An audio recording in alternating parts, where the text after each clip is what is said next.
جاوید ملنگی ایک خطرناک ڈاکو تھا جس کے سر کی قیمت 90 لاکھ روپے تھی۔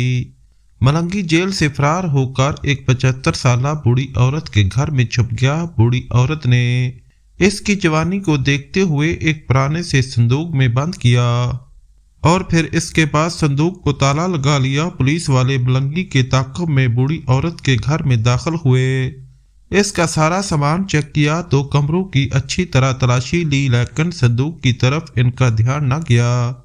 پولیس والے بوڑھی عورت پر تشدد کر رہے تھے اور اس سے بار بار پوچھ رہے تھے کہ ایک خطرناک ڈاکو تمہارے گھر میں داخل ہوا تھا، بتاؤ وہ کہاں ہے؟ لیکن بوڑھی عورت نے کہا کہ بیٹا مجھے کچھ معلوم نہیں، ایک نوجوان میرے گھر میں داخل ضرور ہوا تھا لیکن دیوار پھلانگ کر وہ گلی سے باہر بھاگ گیا۔ پولیس والوں کے جانے کے بعد بڑھیا نے صندوق کا تالا کھولا، جاوید کو صندوق سے باہر نکالا۔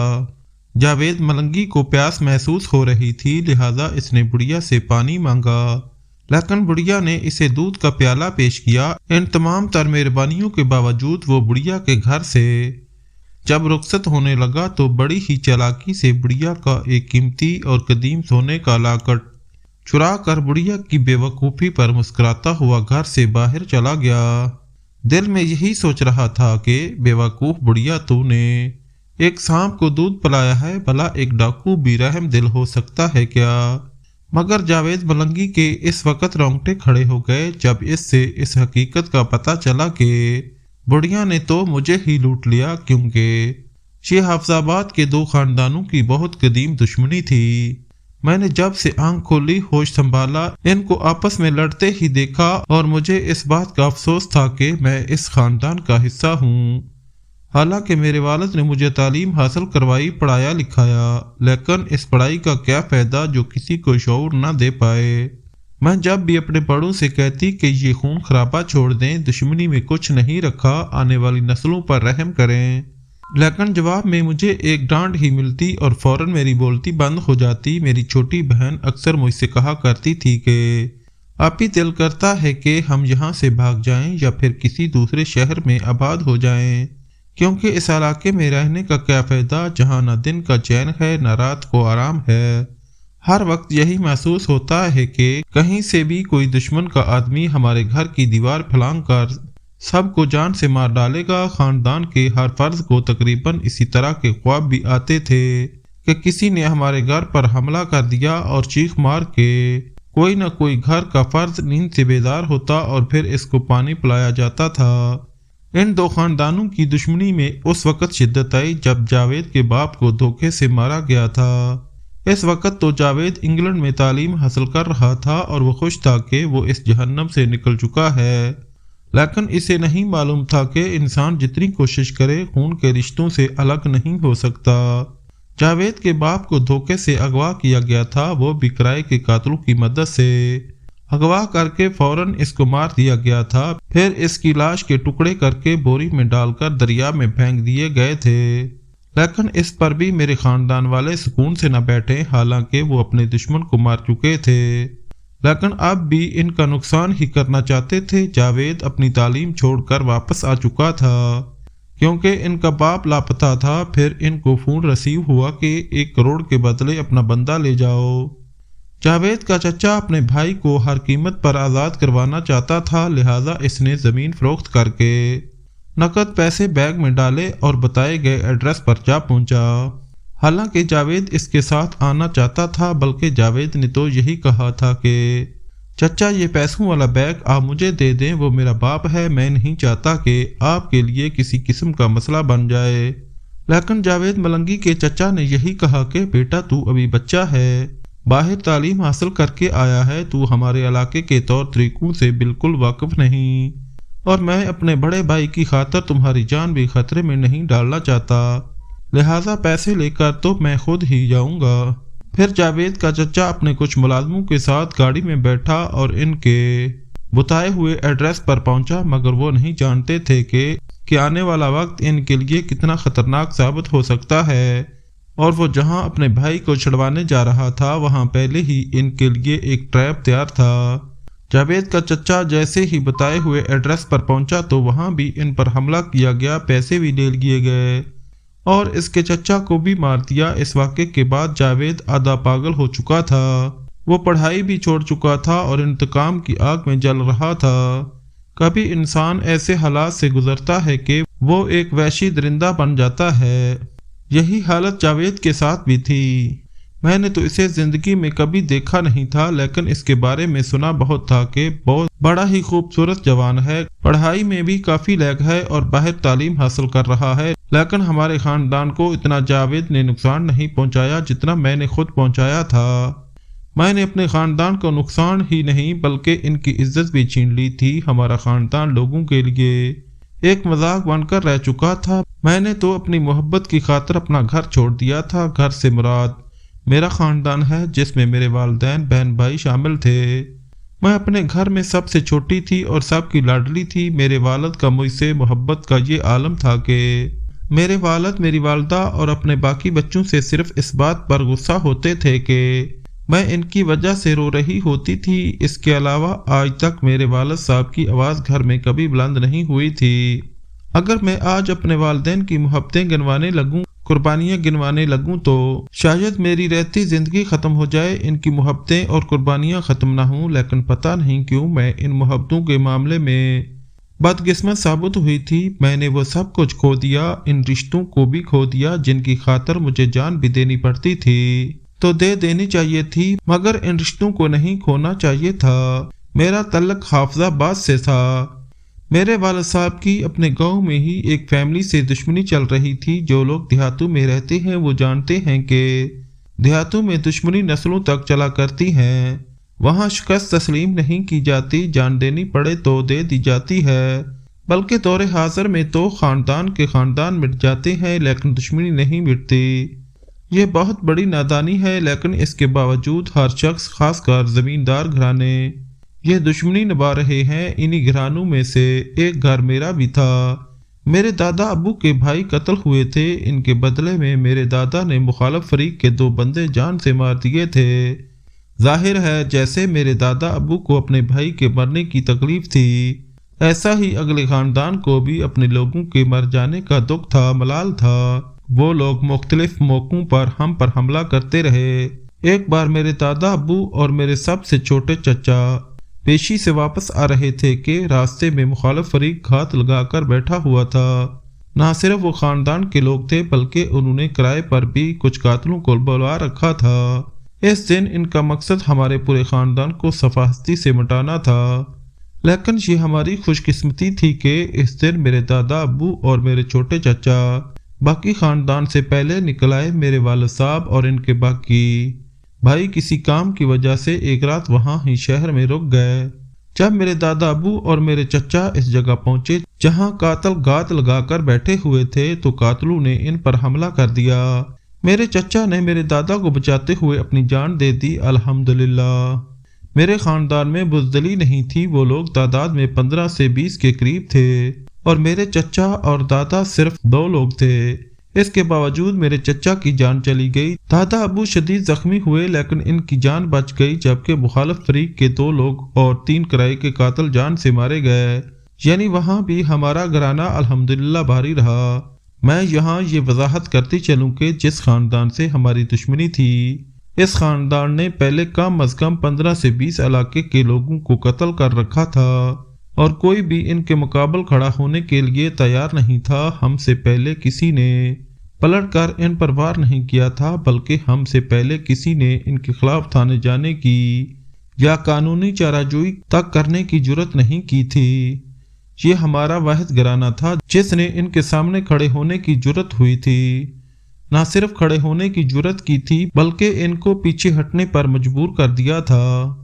جس دن سے ان کی دشمنی ہم سے لگی تھی، اس دن کے بعد انہوں نے لوگوں کی عزتوں کو لوٹنا چھوڑ دیا تھا، لوگوں کی زمینوں پر قبضے کرنا چھوڑ دیے تھے، لوگوں کو بے گناہ قتل کرنا چھوڑ دیا تھا، انہوں نے سفید پوش لوگوں کے گھروں سے چوریاں کروانا چھوڑ دیا تھا۔ اس دن کے بعد ہم تو محتاط ہوئے ہی تھے لیکن وہ بھی چوکنا ہو گئے تھے۔ گو کے قاتلانہ حملے میں میرے چچا قتل ہوئے تھے اور دادا شدید زخمی ہوئے تھے، جبکہ مخالف فریق کے 2 ذاتی بندے مارے گئے تھے، 3 کرائے کے قاتل بھی مارے گئے تھے۔ لیکن اس کے باوجود چونکہ حملہ انہوں نے کیا تھا، اس لیے علاقے میں یہ بات ہو رہی تھی کہ مخالف فریق نے دیدہ دلیری سے کام لیتے ہوئے اپنی جان کی پرواہ نہ کرتے ہوئے قتل کا بدلہ لے لیا۔ برادری کی یہ باتیں میرے والد صاحب اور چچاؤں کے دل پر چبھ رہی تھیں۔ ان کا جوان بھائی مارا گیا تھا، ان کا والد شدید زخمی تھا، اس سے پہلے ان کا چچا بھی مارا جا چکا تھا، لہٰذا اب کی بار ایک بار پھر بدلہ لینے کی باری ہماری تھی۔ جبکہ اطلاعات کے مطابق دوسری طرف وہ لوگ بھی زخمی شیر کی مانند دوبارہ حملے کے لیے تیار تھے، کیونکہ وہ تو قتل کا بدلہ لینے آئے تھے، ہماری نسل مٹانے آئے تھے۔ الٹا ان کے اپنے 2 آدمی مارے گئے تھے جبکہ ہمارا 1 آدمی مرا تھا۔ دونوں گھر اپنی اپنی جگہ پر شدید طیش میں تھے، یہ یقین کریں۔ میں نے اپنی آنکھوں سے دیکھا تھا جب میرے والد یا چچا میرے دادا ابو کو بستر مرگ پر پڑا ہوا دیکھتے تھے تو دھاڑے مار مار کر روتے تھے۔ ان کی شدید ترین خواہش تھی کہ وہ جا کر ان لوگوں کی نسل مٹا دے جنہوں نے ان کے والد پر حملہ کیا ہے، لیکن اس وقت معاملات جوش سے نہیں حل ہونے تھے، اس لیے سب لوگ اس بات کے منتظر تھے کہ میرے دادا ابو یا تو صحتیاب ہو جائیں یا پھر وہ اللہ تعالیٰ کے پاس چلے جائیں تو اس کے بعد اگلا لائے عمل بنایا جائے۔ میرے دادا ابو کو مکمل طور پر صحتیاب ہونے میں تقریباً 1.5 سے 2 سال لگ گئے۔ اس دوران میرے باقی چچاؤں کی شادیاں ہوئیں۔ شادیوں کے بعد کچھ عرصے کے لیے ہماری طرف سے بدلے کا ارادہ ملتوی کر دیا۔ اس کے باوجود ہم لوگ اپنے دشمنوں سے محتاط رہے۔ ہم لوگوں نے اپنے کاروبار پر توجہ دی، اپنے خاندان کو آگے بڑھانے اور دشمنوں سے محفوظ رہنے کے طریقہ کار بنائے۔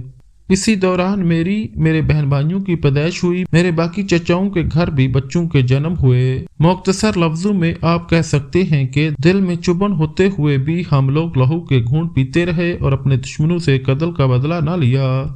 1-2 بار ان لوگوں نے ہم پر حملے کی کوشش کی تو میرے والد صاحب نے پلٹ کر ان پر وار کرنا چاہا، مگر میرے دادا ابو نے روک دیا اور کہا کہ ابھی وقت مناسب نہیں ہے، اب تم سب لوگوں کے بچے ہیں، تمہیں ان بچوں پر توجہ دینی چاہیے اور اپنے دشمنوں سے صرف محتاط رہنا چاہیے۔ اب تمہیں کم از کم 15 سے 20 سال انتظار کرنا چاہیے تاکہ تمہارے بچے اپنے پاؤں پر کھڑے ہو جائیں، عین ممکن ہے اللہ کرے اس دوران دشمنی کی یہ آگ ٹھنڈی ہو جائے۔ میرے گھر کی یہ خوبی تھی کہ گھر کے بڑے کی بات کو ٹالا نہیں جاتا تھا۔ اگر کوئی بڑا آپ کو ایک ٹانگ پر کھڑا ہونے کا کہہ دیتا تھا تو آپ کو کھڑا ہونا پڑتا تھا۔ اس میں بڑے کا احترام بھی شامل تھا، لیکن احترام سے بڑھ کر بڑوں کی محبت تھی، اس لیے میرے والد صاحب نے میرے دادا کی بات کو نہ ٹالا اور خاموش ہو گئے۔ انہوں نے ہم پر توجہ دینا شروع کر دی اور ہم لوگ جوان ہونے لگے، کیونکہ ہم دونوں فریق گاؤں میں رہتے تھے تو گاؤں کے کمی کمین دونوں گھروں میں کام کرنے کے لیے آتے جاتے رہتے تھے۔ دونوں گھروں کے بچے دشمنی سے اچھی طرح آگاہ تھے، مگر افسوس کہ میرے خاندان کے ماتھے پر میری وجہ سے کلک لگنا تھا۔ ہمارے گھر میں کام کرنے والی ایک ملازمہ نے میری دوستی مخالف فریق کے ایک نوجوان لڑکے سے کروا دی، اور ہماری ملازمہ نے جس نوجوان کے ساتھ میری دوستی کروائی یہ کوئی اور نہیں تھا بلکہ جاوید ملنگی تھا۔ یہ بات حقیقت ہے کہ مجھے دوستی سے پہلے یہ پتہ نہیں تھا کہ وہ میرے چچا کے قاتل خاندان سے تعلق رکھتا ہے، کیونکہ وہ باہر ہی پلا بڑا تھا، مگر اسے یہ سارے حقائق پتہ تھے۔ در حقیقت وہ مجھے مہرہ بنا کر میرے خاندان کو اس نے ہمارے گھر میں کام کرنے والی اس خاتون کو اچھی خاصی رقم دی تھی، گوکہ میرے والد صاحب نے ہر ممکن ہم پر توجہ دی تھی، مگر نہ جانے کیسے ان سے اس معاملے میں چوک ہو گئی تھی۔ وہ گھریلو ملازمہ پر نظر نہیں رکھ سکے تھے، یا پھر شاید یہ کام میری والدہ کا تھا۔ خیر جس کا بھی تھا، میرے گھر والوں کی غفلت کی وجہ سے میری دوستی میرے دشمن خاندان کے لڑکے سے ہو گئی۔ میں اس کی چکنی چپڑی باتوں میں آ گئی اور اس کی محبت میں دیوانی ہو گئی۔ جب میں اس کی محبت میں پور ڈوب گئی اور میرا اس کے بغیر رہنا ناممکن ہو گیا تو تب مجھ پر یہ حقیقت آشکار ہوئی کہ وہ کوئی اور نہیں بلکہ میرے ہی دشمن خاندان سے تعلق رکھتا ہے۔ وہ لوگ جو کسی بھی وقت میرے والد اور بھائیوں کی جان لے سکتے تھے، میرے چچا اور چچا زاد بھائیوں کی جان لے سکتے تھے۔ یہ ساری حقیقت جانتے ہوئے بھی میں اس شخص سے نفرت نہ کر سکی۔ میں اس شخص کی باتوں میں آئی رہی، یہاں تک کہ اس کے کہنے پر میں نے راتوں رات اپنا گھر چھوڑ دیا۔ میں اپنا گھر چھوڑ کر اس کے پاس رہنے کو چلی گئی۔ جب میں اپنے والد کے دشمنوں سے جا ملی تو میرے والد صاحب راتوں رات میری والدہ کو لے کر اپنے ان دشمنوں کے گھر گئے، ان سے کہا ہماری اور تمہاری دشمنی مردوں کی ہے، میری بیٹی نادان ہے، تم مجھے میری بیٹی لوٹا دو، ہم لوگوں نے کبھی تمہاری عزت پر حملہ کرنے کا سوچا بھی نہیں، تم بھی غیرت کا مظاہرہ کرو، ہماری جان چاہیے تو ہماری جان لو، ہماری اولاد کی جان چاہیے تو اولاد کی جان لو، لیکن ہماری عزت پر حملہ نہ کرو۔ مگر میرے ہونے والے سسرال والوں نے، یعنی میرے والد صاحب کے مخالف فریق نے، میرے والد صاحب کو خالی خط واپس لوٹا دیا اور کہا کہ اگر ہو سکا تو تم لوگ بھی ہماری عزت پر حملہ کر کے دیکھ لینا۔ میرے والد صاحب نے جواب دیا کہ ہماری دشمنی تمہارے مردوں سے ہے، تمہارے مردوں سے رکھیں گے، ہم لوگ کبھی بھی تمہاری عورتوں کو یا بچوں کو مورا نہیں بنائیں گے، اور واپس لوٹ گئے۔ اس واقعے کے چند دن بعد مجھے ایک خط ملا جو میرے والد صاحب کی طرف سے لکھا گیا تھا۔ اس خط میں صرف 2 لائنیں لکھی تھیں کہ مجھے اس بات کا گلہ نہیں کہ تم نے محبت کیوں کی، مگر میں اس بات کا شکوہ ضرور کروں گا کہ تم میرے بھائی کے قاتلوں سے جا ملی ہو اور ان کی ڈھال بن گئے۔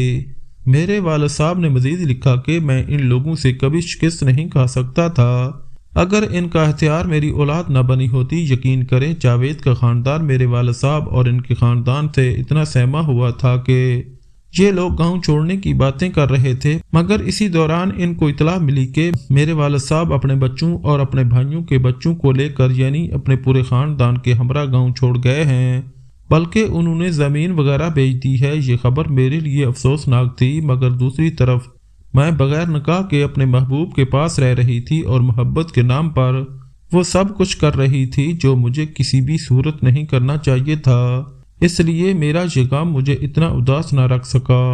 پہلے سننے میں آیا کہ میرے والد صاحب لاہور منتقل ہوئے ہیں، بعض ازاں پتہ چلا کہ لاہور نہیں، وہ کراچی چلے گئے ہیں، مگر میں نے ان کو زیادہ ڈھونڈنے کی کوشش نہیں کی کیونکہ اس وقت میرا محبوب میرے پاس تھا، تو میرے لیے میری دنیا میرے پاس تھی، مگر افسوس کہ وہ محبوب حقیقت میں اپنی دشمنی نبھا رہا تھا۔ اس نے جب اپنی ہوس مجھ پر مٹا لی تو مجھ سے نکاح کرنے سے انکار کر دیا۔ اس نے اپنے چچا زاد بھائیوں کے ہمراہ زبردستی مجھے اپنی حویلی میں قید کر کے رکھ لیا۔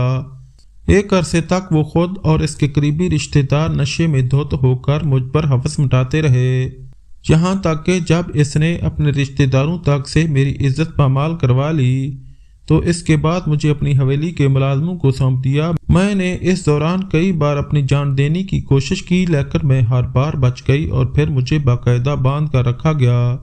میں رو رو کر گڑ گڑا کر اللہ تعالیٰ سے معافی مانگتی تھی اور ہر ممکن کوشش کرتی تھی کسی نہ کسی طرح یہاں سے آزاد ہو کر بھاگ جاؤں۔ پھر ایک دن قسمت مجھ پر مہربان ہوئی، حویلی کی ایک ملازمہ نے مجھے اپنے شوہر کے ذریعے رات کے اندھیرے میں کھلوا کر فرار کروا دیا۔ وہاں سے فرار ہونے کے بعد میں نے اپنے والد صاحب کے قریبی دوست کے ہاں پناہ لی، انہوں نے وقتی طور پر مجھے پناہ دے دی، مگر ہمیشہ کے لیے مجھے اپنے پاس رکھنے سے یہ کہتے ہوئے معذرت کر لی کہ جو عورت اپنے والدین کو دھوکہ دے سکتی ہے، جو اپنے باپ دادا چچا کے قاتلوں کے پاس جا کر ان کے بستر کی زینت بن سکتی ہے، وہ عورت کسی بھی وقت ہمیں قتل کروا سکتی ہے، اس لیے ہم تم پر بھروسہ نہیں کر سکتے۔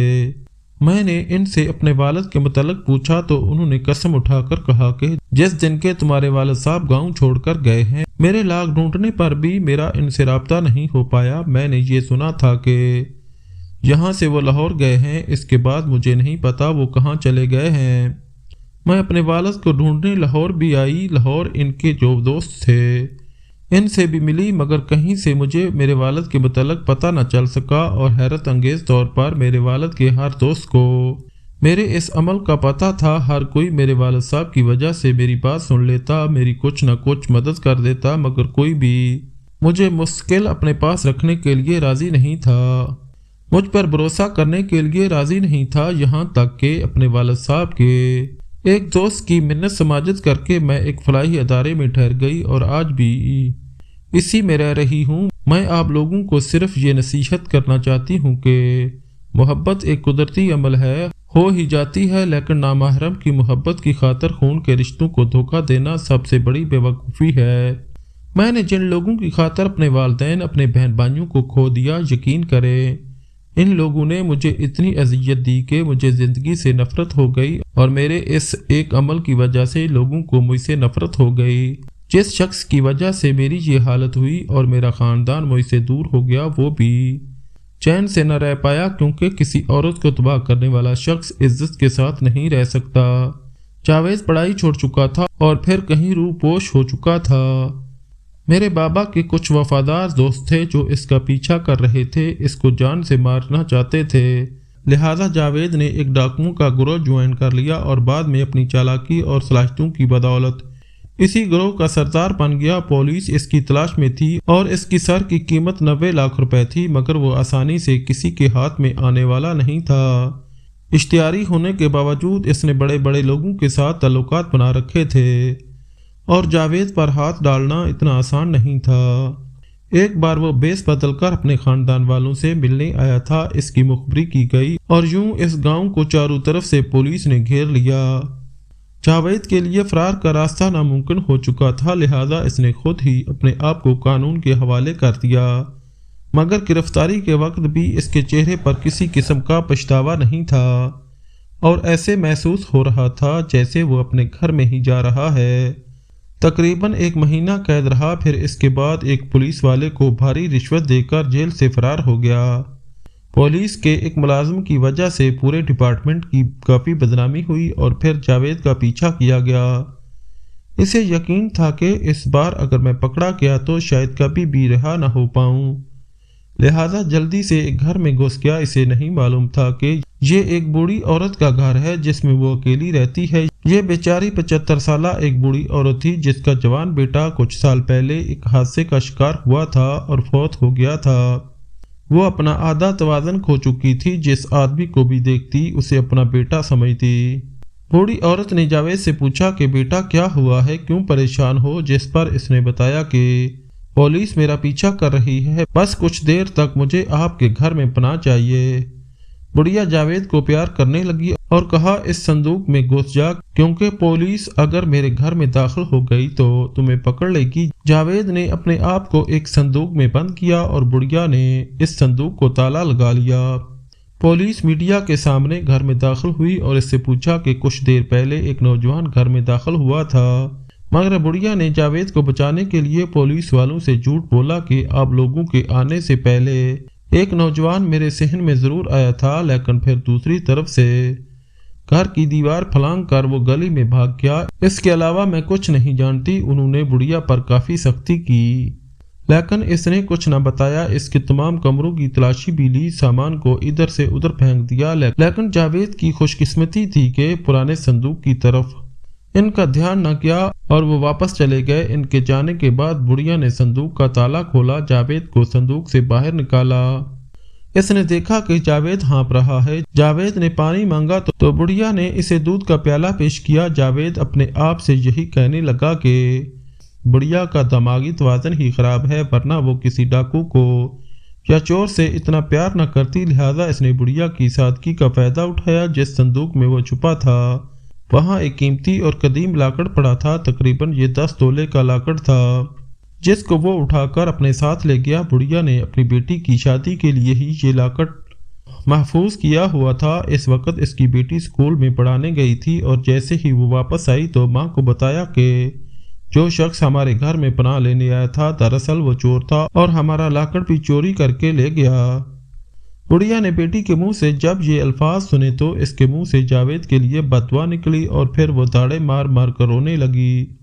جاوید کی قسمت نے ابھی تک تو اس کا ساتھ دیا تھا اور وہ ہر کسی کو دھوکہ دے کر کامیاب ہو رہا تھا، لیکن ایسا شخص کبھی نہ کبھی قانون کی گرفت میں ضرور آتا ہے۔ جاوید کافی محتاط ہو چکا تھا اور وہ جانتا تھا کہ اس بار اگر وہ پکڑا گیا تو شاید دوبارہ کبھی بھی وہ جیل سے باہر نہیں آ سکتا۔ ہر بار وہ پولیس کے ملازموں کو نہیں خرید سکتا۔ کچھ ماہ بعد اس نے ایک لڑکی سے شادی کی، حالانکہ موبائل پر اس سے رابطہ ہوا تھا اور اس نے فائزہ کو اپنے بارے میں سب کچھ بتایا تھا کہ میں کیا کرتا ہوں، پولیس میرے پیچھے ہے، مگر ان تمام باتوں کے باوجود فائزہ نے یہی کہا کہ مجھے ان تمام باتوں سے کوئی مطلب نہیں کہ تم کیا کرتے ہو، بس میں تم سے محبت کرتی ہوں اور تم سے شادی کر کے تمہارے ساتھ زندگی بتانا چاہتی ہوں۔ پھر وہ جاوید کی زندگی میں آئی، مگر جاوید بالکل نہیں جانتا تھا کہ جس لڑکی سے وہ شادی کر رہا ہے یہی لڑکی اس کی تباہی کا سبب بنے گی۔ شادی کے کچھ عرصہ بعد فائزہ نے ہی اپنے شوہر جاوید کو پکڑوایا تھا،